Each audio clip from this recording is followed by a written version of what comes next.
Today on Quest, we take a deep dive into mindfulness and meditation with Monica Jordan.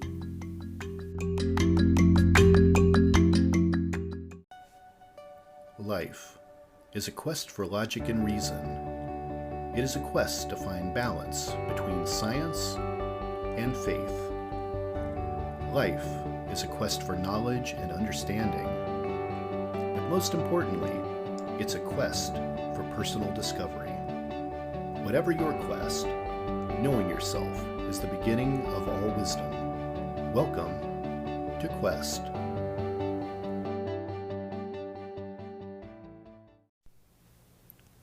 Hi everyone, I'm your host, Todd Fischer, and this is Season 2 of Quest. For those of you that might be new listeners, let me tell you a little about me. I'm the founder of Metacortex and the author of the best-selling book, Metacortex: The Grand Design. I'm a philosopher, a theorist, and a metaphysicist. I'm a perpetual pupil of theology and an expert in comparative religious study. I've also extensively researched the mind-body connection, anatomy, and physiology. I'm a researcher and a storyteller. And in order to tell this story, the research is necessary, and part of the research is the search. And that brings us to why I created the Quest podcast. A quest is a search for something, and this podcast will show you how we know what we know through interviews with people that have incredible stories of dedication and perseverance. To me, curiosity is part of what makes us human, and there's still so much we don't know. There's joy in discovery. It's what drives us. It's our quest.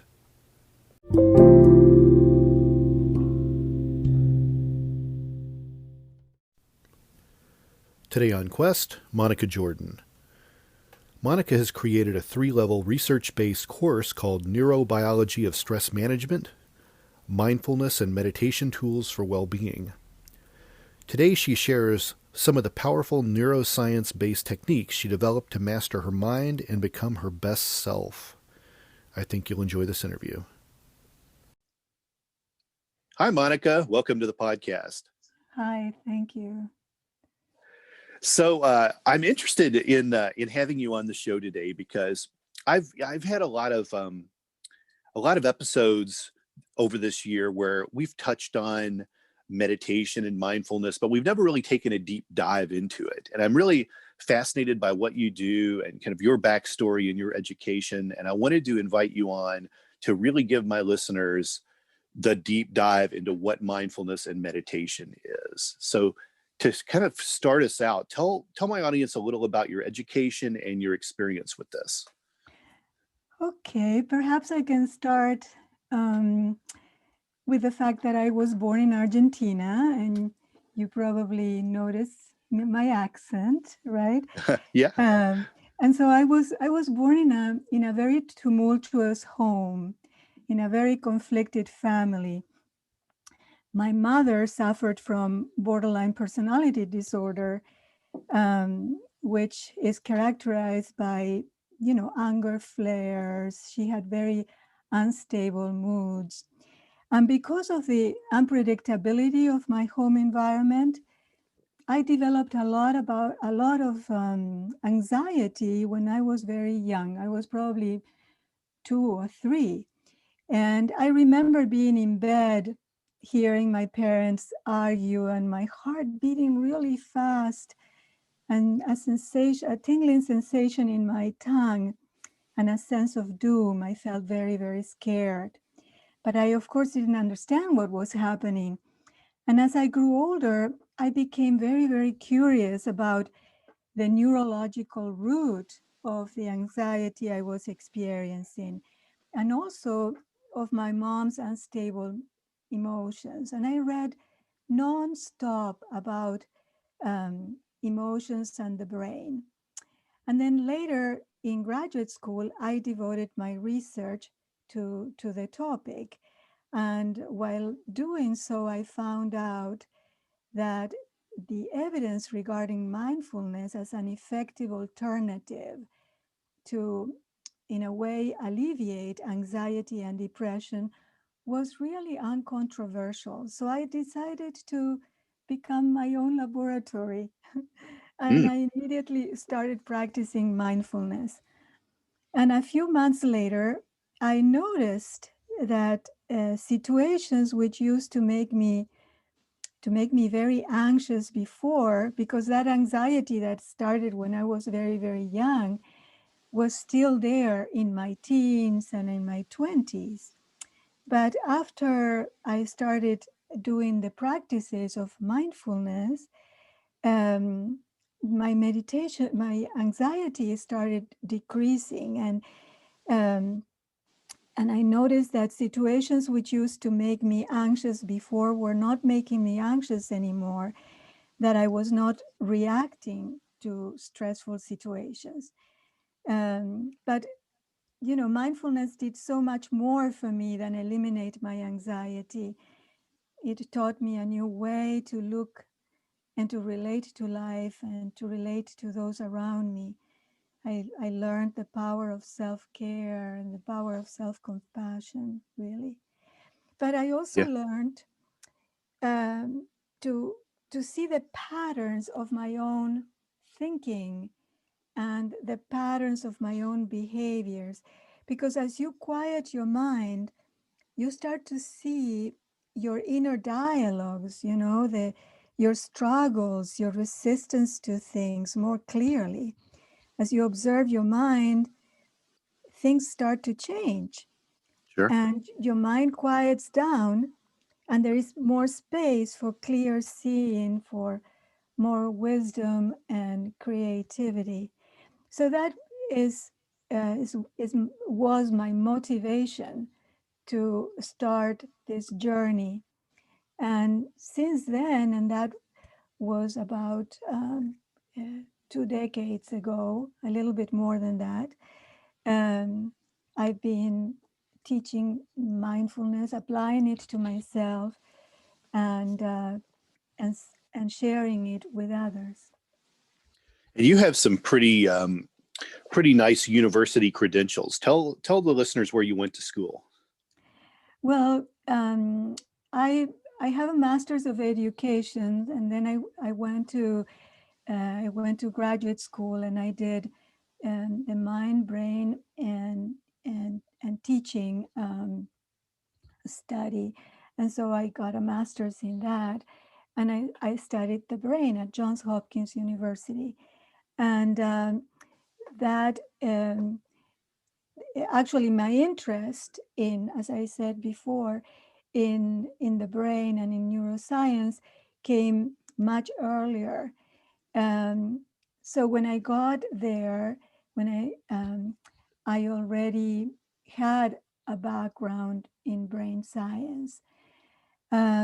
But then when I discovered mindfulness, I started exploring um, uh, other uh, other modalities, So I did the mindfulness stress reduction program with John Kabat-Zinn at the University of Massachusetts. I also took in so many classes at other institutions because I am not entrenched in only one modality. I like to bring a number of modalities, synthesize them, and integrate them according to what my clients need or the participant of my classes need, because that is what I did for myself at a time when we didn't have a lot of access to these modalities because we didn't have the internet. So I had to bring all these practices together and adapt them to to myself and to my clients, and so I used to teach children too, and for that I took courses, um, the mindfulness in all kinds of mindfulness schools for children. The .B is for very little kids, Um, and I also um, integrate deep Jungian psychology in the classes that I do, um, attachment theory, especially by Diane Paul Heller.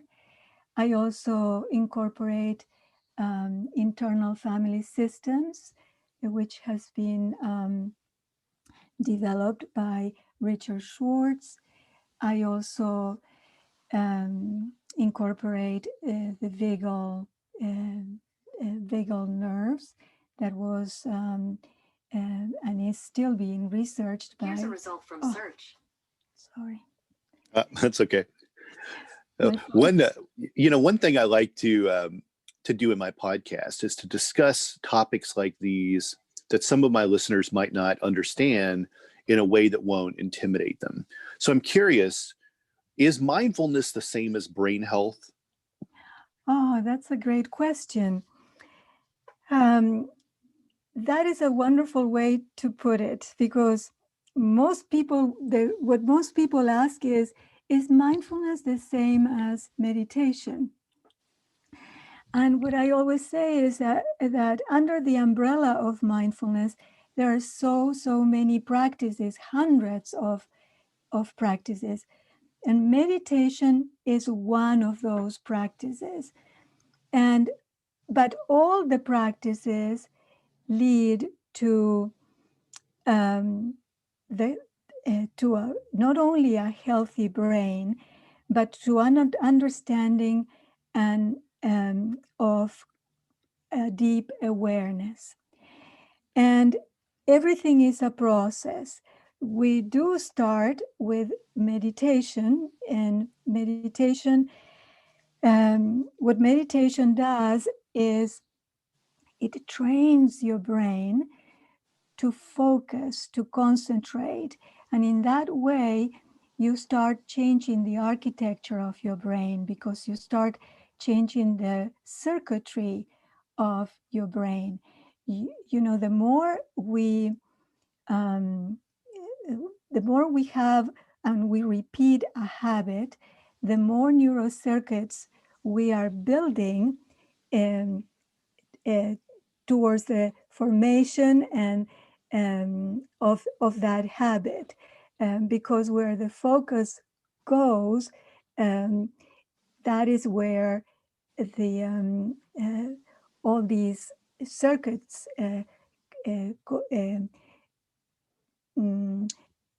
connect to other neurons.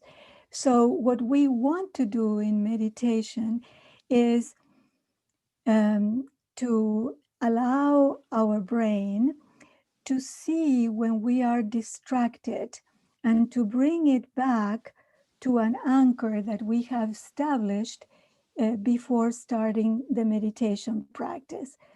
So yes, mindfulness is the practice to bring clarity, concentration, and focus to your mind.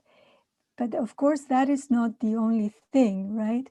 Um, Mindfulness is our capacity to be fully present in our lives, to be aware of what we are doing as we are doing it, to be aware of what's going on around us, to step out of our tendency to be on autopilot. Like, when you are taking a shower, and you go into the shower, and immediately you start thinking about the your co-workers, the family problems that you have, and very little do you notice the touch of the water on your skin, or the softness of the soap, the pleasure of taking that shower, because our mind tends to drift all the time. Sure. We are distracted, and it's not that it's wrong, but that's the nature of the mind. But when we don't sort of educate our mind to focus on what we want it to focus, the mind drifts, it goes on trips, and we do not realize what is happening. Um, and so with meditation, we notice that our mind is wandering and we bring it back to the object of attention. So if you are in the shower, your object of attention is the shower. And so Right. you say, oh, I'm thinking about what I'm going to do in 2 or 3 weeks.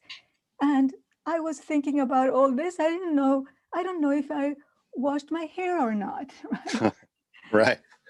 When So you, you come back and you notice how busy your mind is. sure, sure. And Well, so you come back to the shower. And that could right, be your little moment of meditation in your day. right, right. When you talk about the architecture of the brain changing, does that mean where is that a rearranging of the neurons in the brain? Is that a brain plasticity thing where physically the brain is changing? Define that for me. Yes, maybe you and your listeners have heard the term neuroplasticity.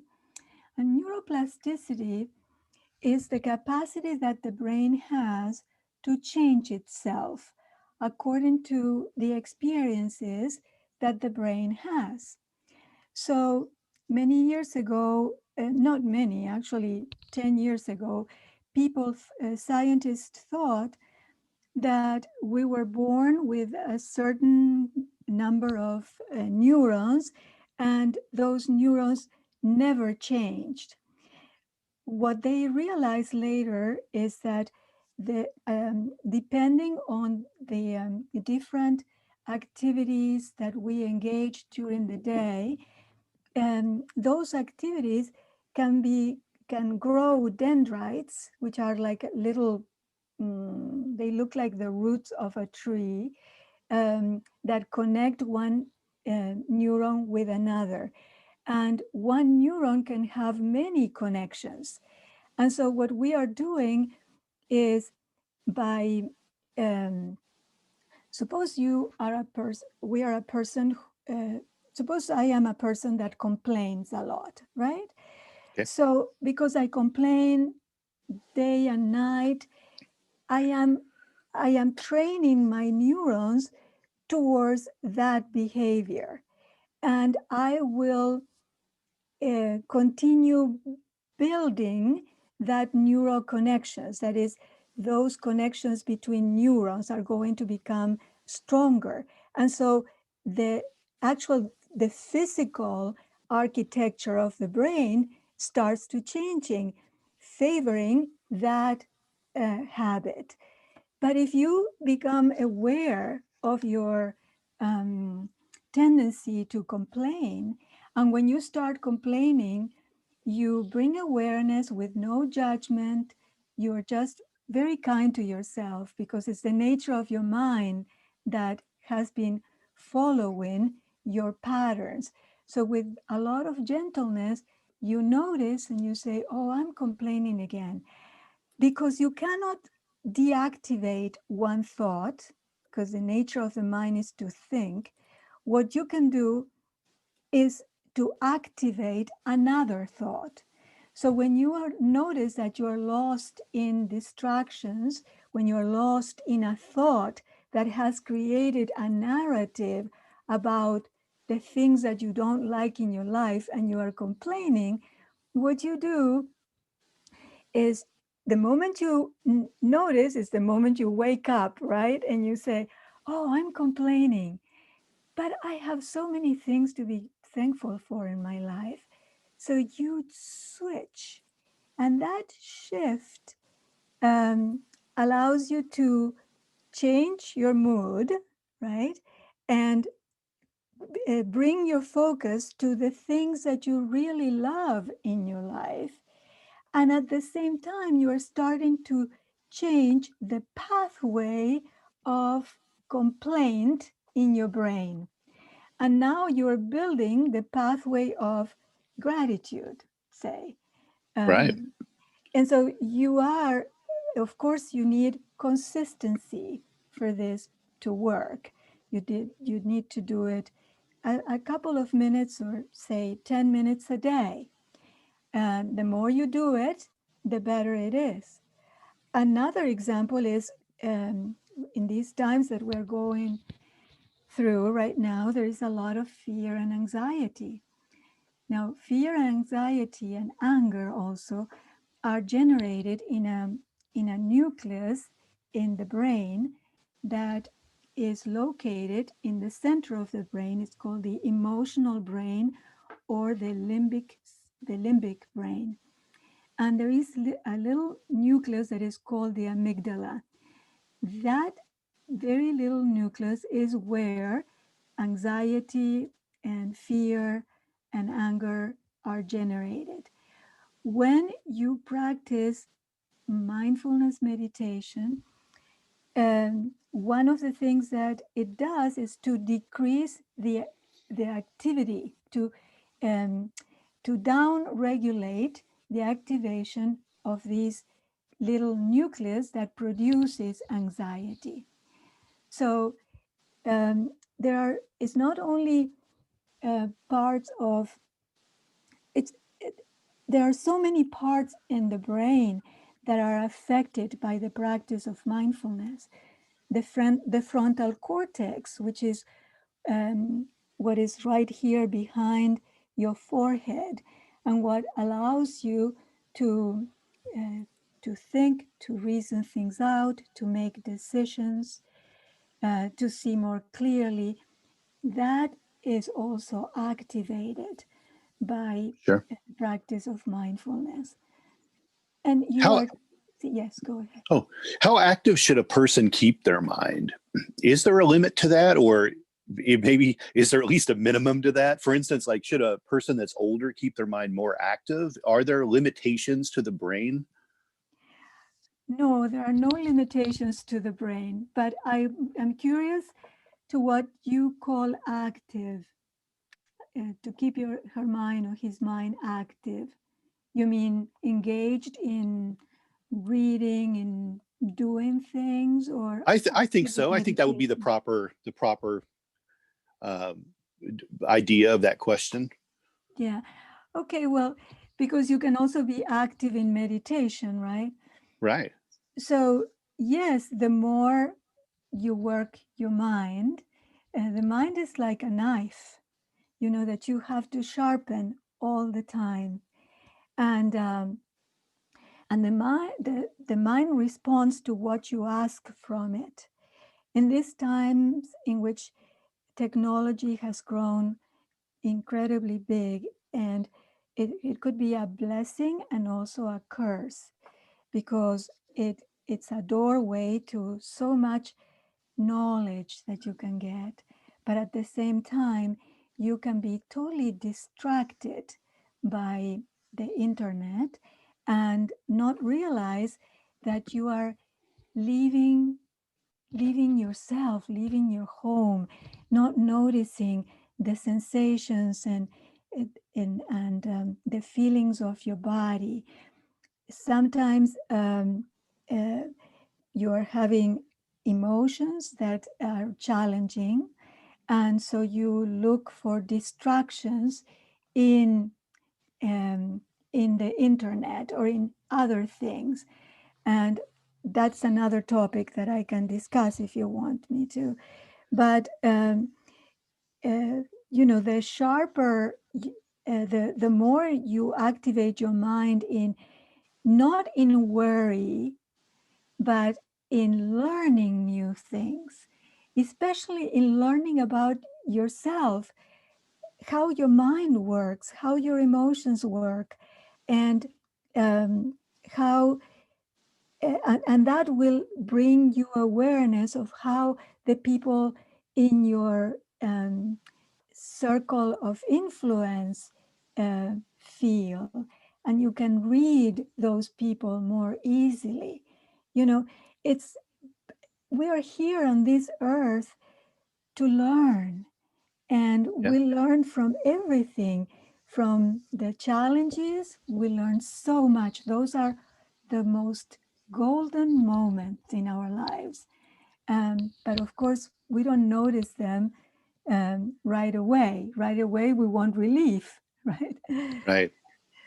But Let's yes. Mm-hmm. let's move into talking about meditation and the value of it. Mm-hmm.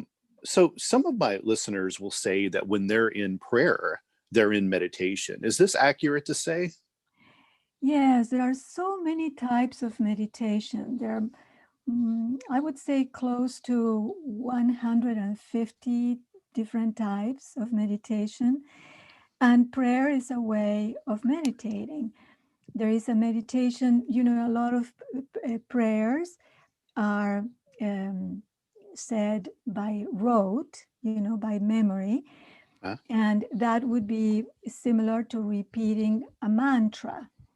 And so that keeps the mind occupied, and that would be the anchor. Do you want me to explain the steps that we go through in a mindfulness meditation? Absolutely. Let's go into that now. Okay, so what we do is, first of all, we feel. I will not. I will explain to you what it is. Then, if you want, we can practice. But the first thing is we try to sit with we sit with our spine erect, but at the same time relaxed, and we try to put our feet on the floor, or you can sit with the legs crossed in a lotus position if you want, if that is comfortable for you. Some other people who have problems in their hips or in their backs prefer to lie down on the floor or on a couch. The most important thing is to be comfortable. Um, and then, as you adopt a posture that is comfortable for you, you start closing your eyes so you are not distracted by all the incredible um, uh, sources of information that you have around you, right? So you close, if possible, your eyes. If you cannot really close your eyes totally, um, some people have don't want to do that because of trauma that they have suffered in their past. They can keep their eyes open, but just looking at the floor under their feet, just a soft gaze. And then we start um, bringing awareness to the sounds around us and not judging them or doing anything with that. Just let them come in and let them be. And when they leave, like if it is a dog barking, let it go. And you do that with everything that comes to your awareness. So you let it come within you, you let it be, and you let it go. And so then we bring um, our awareness to our breathing. We breathe between 20,000 and 24,000 times a day, but we do it on autopilot. We do it unconsciously. And in a meditation, we bring conscious awareness to that breathing. And we notice what happens in our body when we are breathing. So we notice that perhaps our chest goes up as we inhale and our chest goes down as we exhale. And we also notice the movements that the breathing um, uh, are noticed in our belly. You can also notice the breathing on the tops of your lips. And so you bring awareness to that. And as you're doing that, you will notice how distracted your mind becomes. It actually tends to go to the future or tends to go to the past, something that happened to you or something that will happen. And it is very difficult for the mind to stay in the present moment. But when we focus on the breathing, we are focusing on the present moment, because you cannot breathe in the future, you cannot breathe in the past, you have to breathe in the present, right? So we observe that breathing, and for some people who have a very, very active mind, the recommendation is to count the breaths from 1 to 10. So you are giving something to your mind to get it entertained.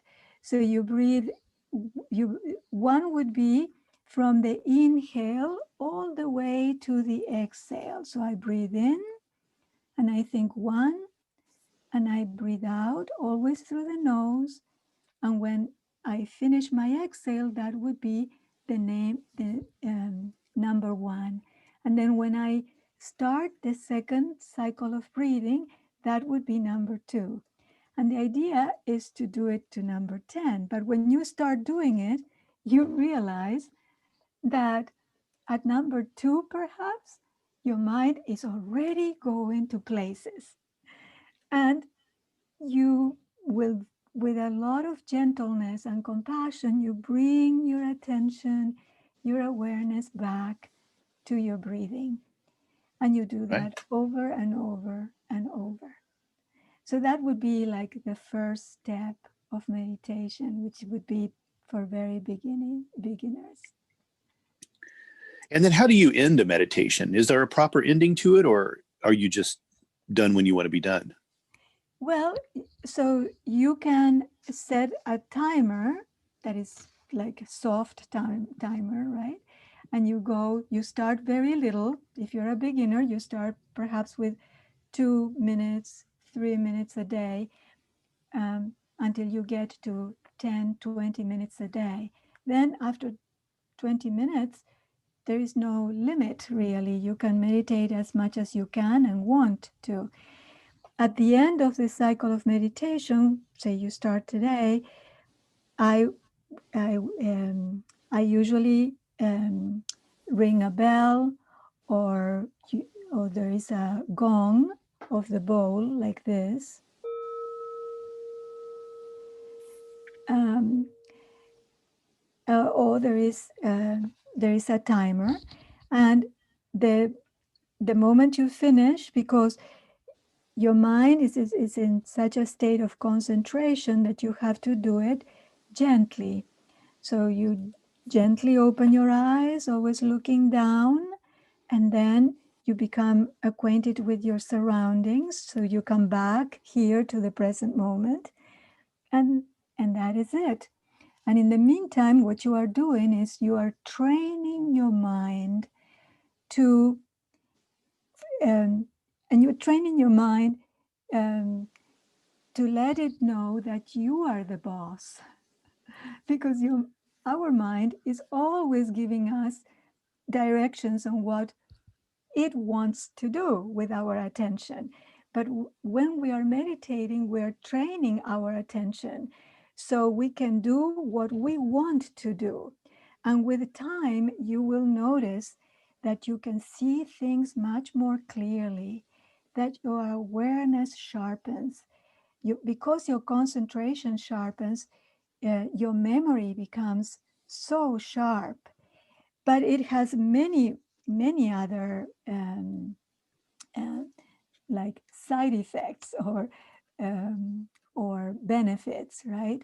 Mhm. Um, if you want, I can talk about that. Yeah, absolutely. Go into that.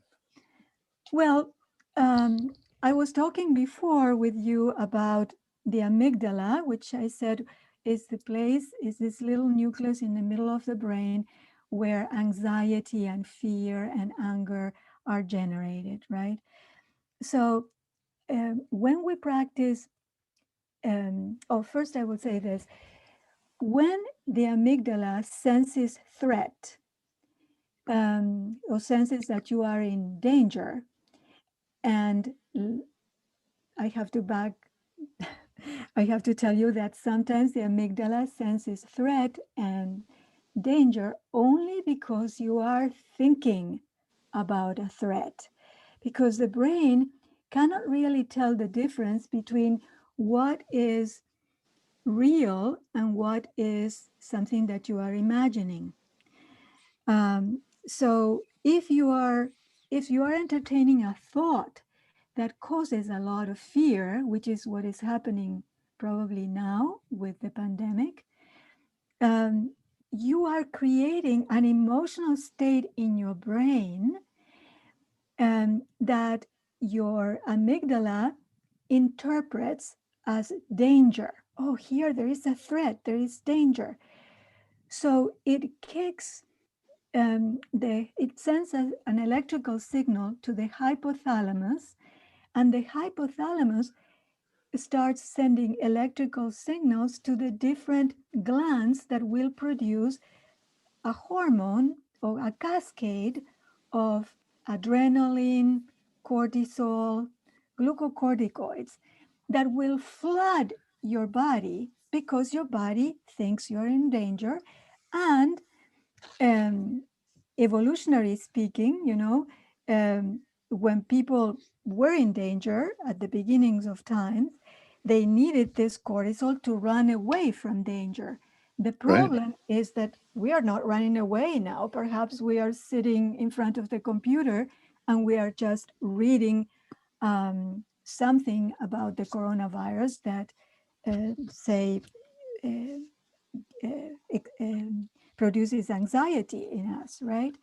So that cortisol stays with us for days, and it can become very toxic to the neurons in our brain, especially to the neurons in the hippocampus, which is where we store our memories.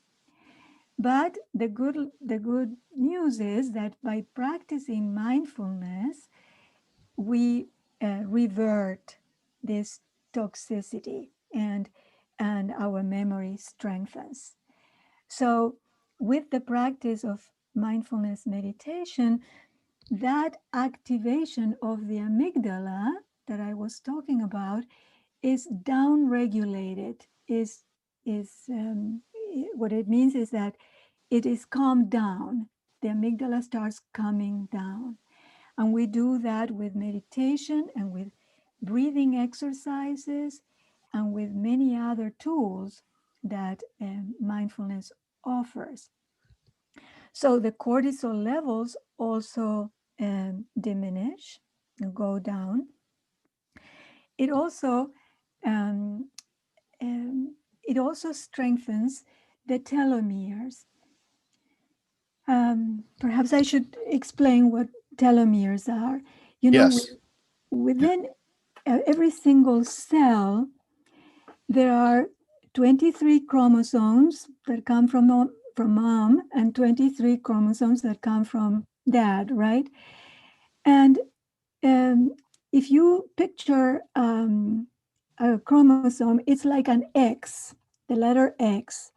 And at the end of, there are like little caps, and there it has four caps, one at the end of each point of the X, right? These little caps are called telomeres. And when we are born, these telomeres are robust, are big, are very healthy. And that gives the strong immune system of a child that we keep during our childhood, going into our teenage years.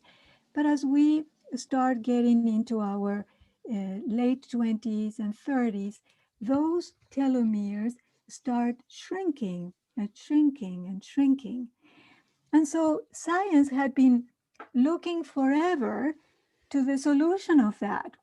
How can we keep these telomeres thick so we do not lose our health and we keep our youth for longer? When I talk about youth, it's not only wrinkles, right? We're talking about youth. We're talking about the internal wellness of our body.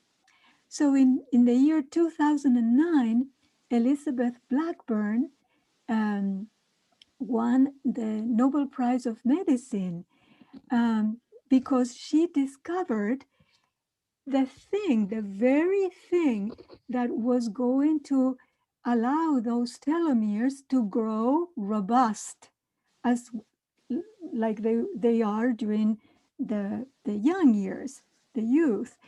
And she discovered that we all have something that is called telomerase. Telomerase is an enzyme that feeds these telomeres and makes them bigger.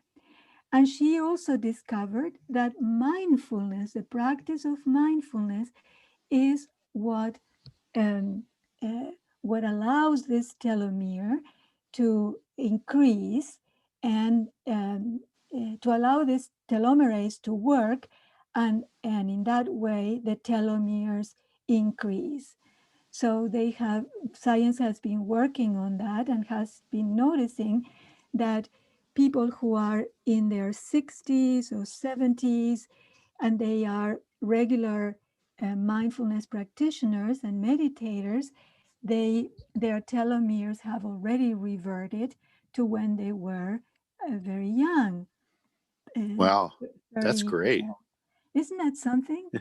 So would you say that they shrink is what they do? So they have the ability to shrink and expand? Is that what they're doing? So they thought that the telomeres were shrinking, and they didn't know how to make them grow bigger and bigger, more thicker, really. And with these practices, it looks like they started becoming bigger and bigger and bigger. So Wow. it was reversible, but for the longest time, they didn't have any idea. Mm-hmm. So should meditation be a daily practice? How often should a person do it? Oh, yes. Because things, meditation and mindfulness is not like a pill that you take and you notice the effects right away. You can notice a sense of calmness, perhaps the first time that you meditate. But what it requires for a long-lasting effect is to do it consistently every single day. What is most important is consistency more than length of the practice. But I always recommend to start with, say, a couple of minutes, then continue with 5 minutes, then bring it to 10 minutes, then to 20 minutes. And then if you can do half an hour and an hour, that's great.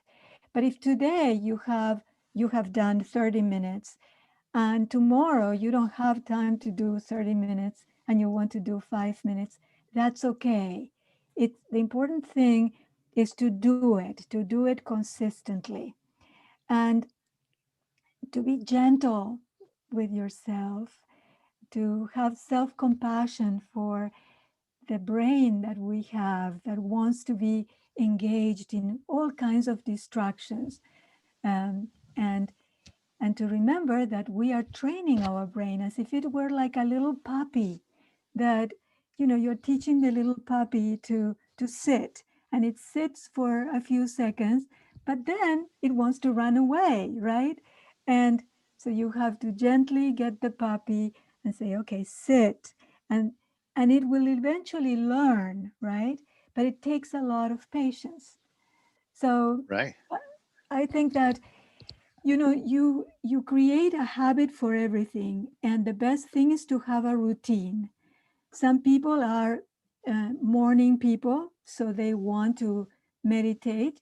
You can get out of bed even before brushing your teeth. You just go and meditate. Or some other people, they wake up and they know they are not going to go back to sleep, but they stay in the bed and they meditate lying down on the bed on their back. And that's the best way that it is for them. some people are not morning people. They are, you know, night owls, and they want to meditate before going to bed. Or you can do these two things at the beginning, at the end of the day. That depends on you. Can you use meditation to help yourself fall asleep easier? Oh, absolutely. Well, one of the things about meditation is that all of a sudden you realize how distracted your mind is, and how tired. You may notice how tired you are psychologically. That is, it's not only the body, but you have been thinking so much during the day that when you bring your mind to a state of calmness, your mind, you realize how tired it is, and you just fall asleep.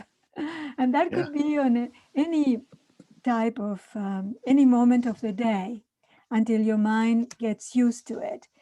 But yes, some people, when they are in bed, they lie down on their back and they start doing another type of meditation that is called body scan, which is observing with your mind's eye, observing the different parts of your body.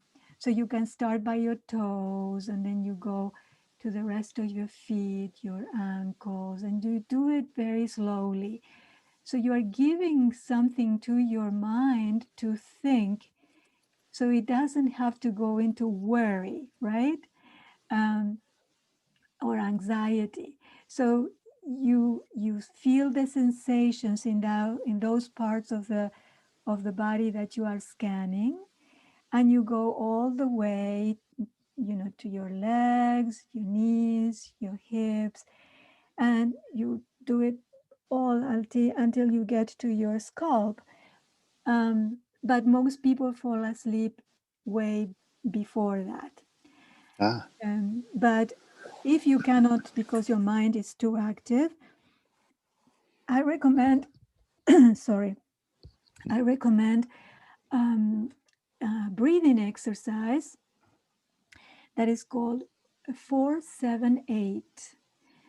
So this breathing exercise is described by Dr. Andrew Weil.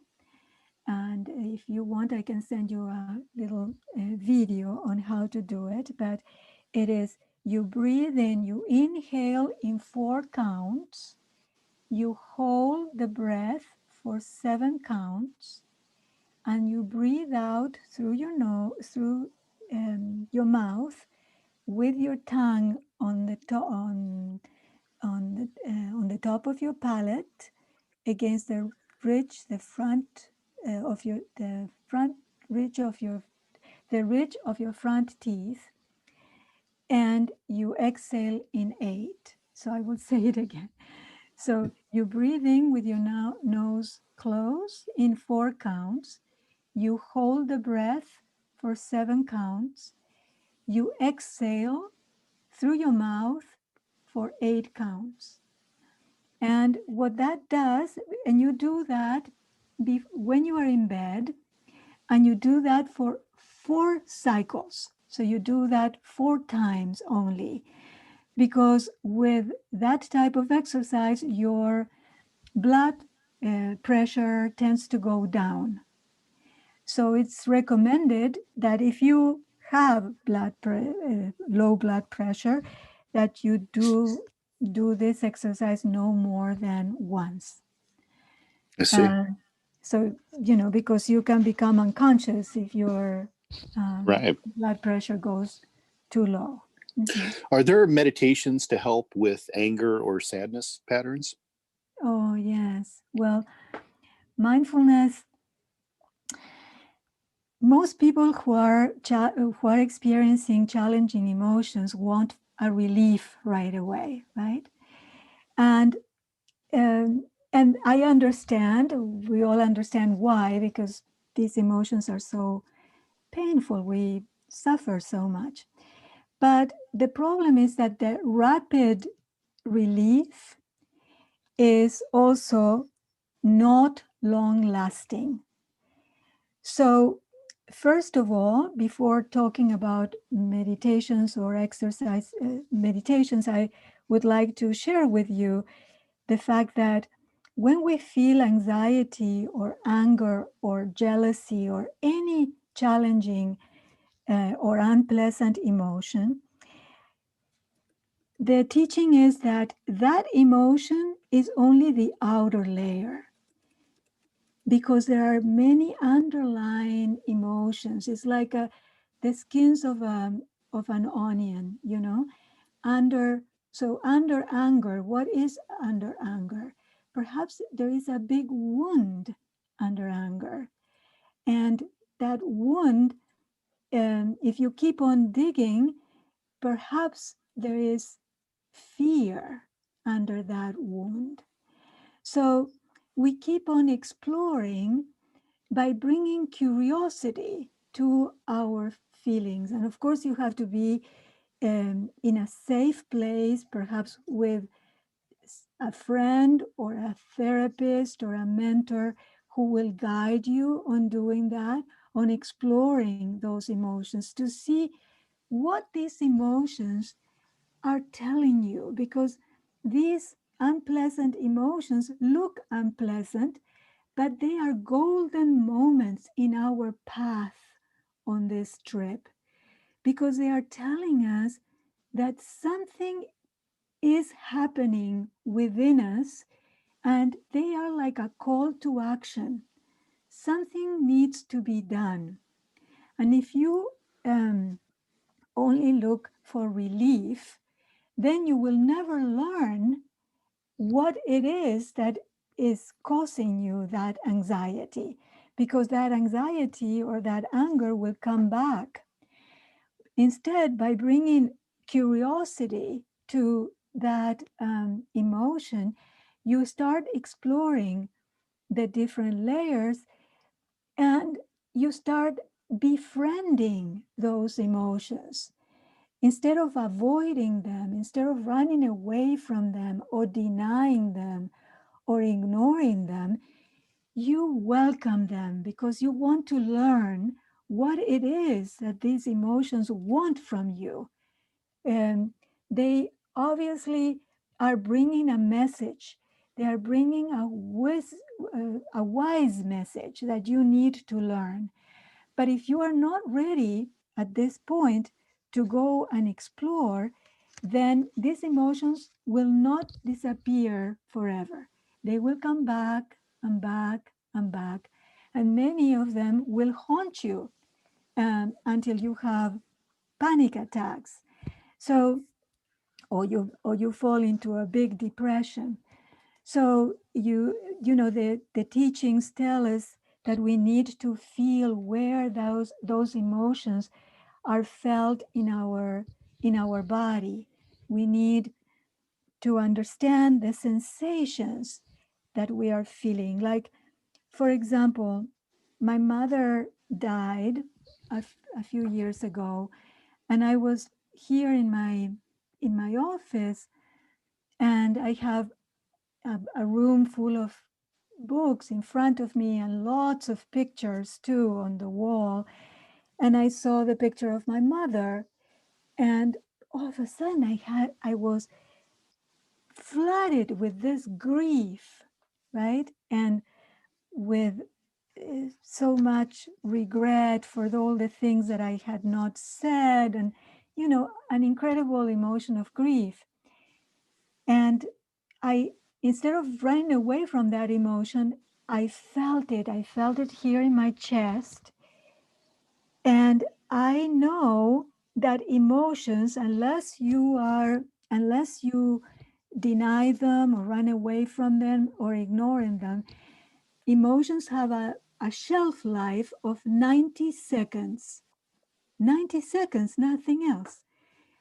Um, unless you feed it with more and more and more of your narrative, with more thoughts.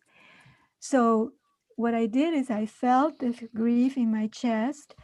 I lay down on the carpet and I listened to what that grief felt like. I became curious, and I felt like tears had to come out. So I allowed those tears to come out, and all that energy that was coming up towards my face, I allowed it all to come out. And in less than 90 seconds, everything was gone. I could feel the energy going from my chest to my legs and then disappearing from my feet. So if we treat our emotions like that, little by little, we will learn that emotions are not permanent. If we pay attention to them without adding a narrative, if we listen to them to see what they want, right? We we will see that emotions disappear, they change. They're here for a minute and they are gone. And so this was a long answer to your question. No, it's great. I love it. About, you asked me about anger and anxiety and does meditation work? So I did that because I listened to my emotions, because I learned in meditation that we are distracted not only by worrisome thoughts about the future or about the past. We are distracted by all kinds of emotions that come up during the meditation. You get bored, perhaps, or you all of a sudden you are invaded with thoughts of something very sad that happened to you, and you let it come, you let it be, you explore it, and you let it go, and you become the observer instead of really experiencing the suffering of that emotion. You become the witness. You just like are looking at that, because we are awareness and we can observe all these emotions that come to visit us, but they're just visitors. We don't need to give them bed and board, right? We can just let them pass. And we learn that in meditation, because you have meditations for forgiveness, meditations for anger, for sadness, for everything, for self-compassion, for gratitude. They are guided meditations that, Sure. you know, Let me dive into that a little bit more. We're getting close to running out of time, but I do have a couple more questions I want to ask about that, kind of particulars. You talked about earlier, you talked about when you're learning to meditate, that your posture, your sitting position, being comfortable, that these things are important to learning. I'm curious, what happens out there in day-to-day life? Like if I'm in a cramped subway car or I'm in a place that's really noisy, can I bring meditation into my daily life without having to necessarily be in that comfortable? If I'm not in a comfortable position, can I use meditation? Maybe is the question. yes, absolutely. Because in your training, you train to meditate with things, and this is a little bit more advanced, right? But you train to be in a position, could be a physical position that is probably a little bit cramped. Ideally, you would like to be in a relaxed position, but if you can't and you need to meditate in that moment, you you make peace with that discomfort.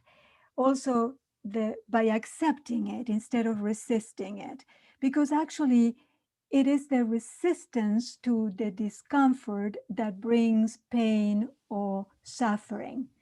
If you just do not resist and you accept whatever the situation is, you can live with that. Regarding noise, um, sometimes there are dogs or a lot of noise around us, but we decide to meditate anyways. We can just let it be, let that noise be, and perhaps that the sound of the barking of the dogs can be our anchor, and instead of the breath being our anchor, the dog's barking could be our anchor. I have a condition that is called tinnitus, that is ringing in my ears, and it's Oh, constant, you know, and I have learned that is part of me. So initially, it was very uncomfortable because it was distracting. But through working with meditation, I I just it's like I don't have it anymore because that is not my focus of attention. My focus of attention is whatever I'm doing in this moment. So that is like a background hum that I have. yeah. Yeah. I've had professional athletes tell me that a major league baseball pitcher will tune out the crowd noise to be able to focus on pitching properly. Yeah, is that more focus or meditation, or is focus and meditation the same thing? Is it about time, or are they different? Yes, focusing your attention is meditation. And it's sharpening your awareness, because that's the main goal of meditation. The main goal of meditation is to wake us up. That is to enlighten us, is to allow us to realize when we are lost in distraction in this world. Because when we are lost in distraction, we are not living in the here and the now. We are always living in the past or in the future, and we miss life, which is so beautiful, you know. Like Eckhart Tolle says, you, you know, your future doesn't really exist, because when we get to the future, in that moment, it will be your present time. So the best way to prepare for our future is to live this moment in our present the best way we can, and we do it by bringing awareness, a sharp awareness. So like when somebody is talking to us, we are completely focused on that person. That's really listening. And you will notice that your mind drifts, but you have the capacity to bring it back, and you keep on bringing back.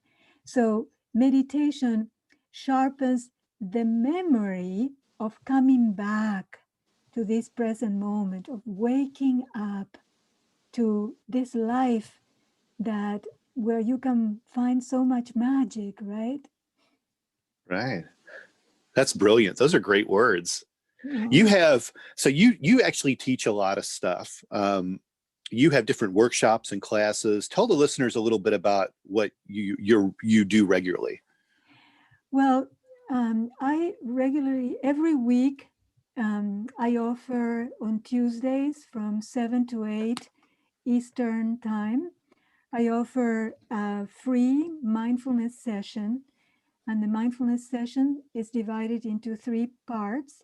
We start with a meditation, then I develop a teaching, which is usually mindfulness or Buddhist teaching that allows us to follow a path in which we can alleviate our suffering. And then after that, we practice the teaching with another meditation. That's on Tuesdays from 7 to 8, and people can register for that. That's online via Zoom now. And people can register for that on my website, which is embracemindfulness.org. It's all one word. I also teach several courses. There is one that is called Mindfulness, the Science of Well-Being. And there are 3 levels, 1, 2, and 3. And each course is 8 weeks. because it takes 8 weeks to develop a new habit. And we meet once a week for about 2.5 or 3 hours. It's very interactive, and it's very rich, very, very transformative. A lot of the people who have taken these courses say that they have become alchemists of their emotions, you know, Wow. because they can transform their emotions. And the courses are very, very deep. And I bring, like I said at the beginning, mindfulness, the contemplative traditions, deep Jungian psychology, um, all kinds of different modalities, attachment theory, a lot of brain science. So we can understand, because the more knowledge we have, the better we understand how to help ourselves, help our brain, help our well-being, and then serve others by sharing all those practices. So Right. I am teaching that course now, but I am beginning a new class of 8 classes in January, and people can find that on my website too. And there is I often hold retreats, now during the pandemic, online retreats. And this one that I am offering on December the 12th is a day long. It lasts only for one day from 9:30 in the morning till 3 in the afternoon. And even though it's online, I designed it in such a way that we are not going to be glued to the screen. It's a wonderful way to melt away anxiety, depression, and to bring joy and energy into our lives. We do all kinds of practices, somatic embodiment, which is the movement of our body to bring energy to our brain and um, to find joy, right? Because being sitting all the time can really is not good for us. So this day-long meditation retreat it also has activities that are in dyads, in pairs, where people work together, and they do it in privacy. Because Zoom has breakout rooms, we can do that. And there is journaling, there is all kinds of different activities. So it's a wonderful substitute for residential retreats. Yeah, that's great. Yeah. And people can find you on your .org, and you're also on social media. You're on Instagram and Facebook as well. Yes, I am in social media, Instagram and on Facebook and YouTube. I don't post every single talk, or because I, I, I'm also the speaker for several institutions. So um, I offer lots of mindfulness meditations, and I put them on YouTube. And in my website, you will also find some talks and some meditations. Yeah, So that's your great. Everyone website, go check that out for sure. sure. Monica, I really enjoyed having you on the podcast. I learned a lot myself. I do practice meditation myself, but you show me more. So Oh, I'm I'm so glad. Thank you. really pleased to have you on the show, and I hope everyone got something great out of it. But I appreciate your time, and hopefully you come back for the next season. Oh, certainly. I would love to. This was a lot of fun. And I invite you, Todd, and all your audience to come and visit on Tuesday, um, any Tuesday from 7 to 8. It will be a Absolutely, pleasure. Mhm. for sure. Okay, Monica, we'll talk soon. Okay, Thank you so much, Todd, for this. take care. Bye Bye. bye.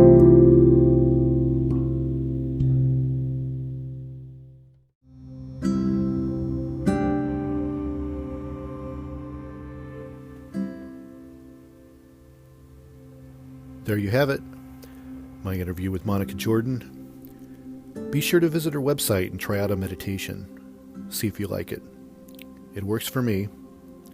I hope you enjoyed the interview. I'll see you next week on Quest.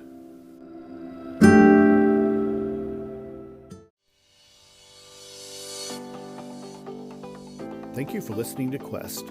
Please be sure to rate and review this podcast. This podcast is produced by Todd Fischer and distributed by Metacortex Publishing. This podcast is copyright. Any previously trademarked or copyright content is used by permission. Be sure to visit the official website for the International Association of Metacomics at metacomics.org or find us on social media for other unique content. And make sure to pick up a copy of the book that started a spiritual revolution, Metacomics: The Grand Design, available for sale online and at most major bookstores.